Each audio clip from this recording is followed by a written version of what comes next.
ng content na syempre may lessons pa rin. Hindi yung, yes, nag-enjoy, pero gusto ko may content, may lesson, may i-apply sa buong buhay. Ayun. Tapos, oh my God, sorry.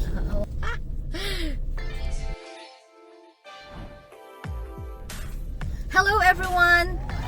So welcome to Life with the Reyes. Please subscribe to our channel. Please, guys, I am thinking, ano kayang niche ko? Ano kaya yung magiging content ng vlog ko? So, yung start talaga ay yun yung pinakamahirap kasi ito yung time na paano ba tayo makaka-attract ng maraming viewers? Paano tayo magpo-persuade ng mga viewers na na panoorin yung videos natin. Siyempre, I am really planning to start a full vlog. So, gusto ko or nag-iisip pa lang ako kung anong niche yung dapat kong pag-focusan, kung anong content ng vlog sa vlog ko. Mapapansin, it's about life with the Reyeses kasi I am featuring my daughter and also my family, my husband.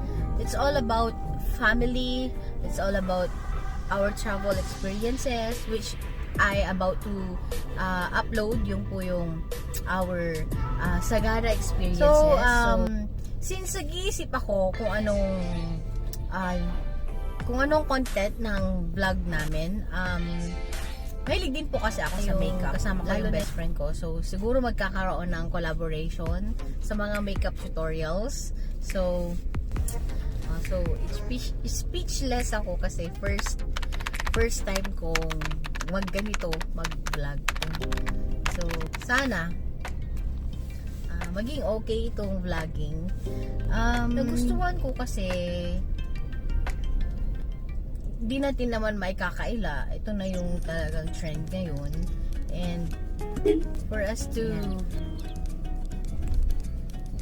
share lessons in life, for us to enjoy what we have in life. Ayan, parang gusto kong mag-vlog. And sana maging successful just like yung mga ibang vloggers.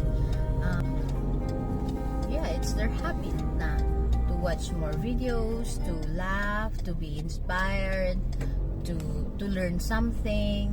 Ayan. So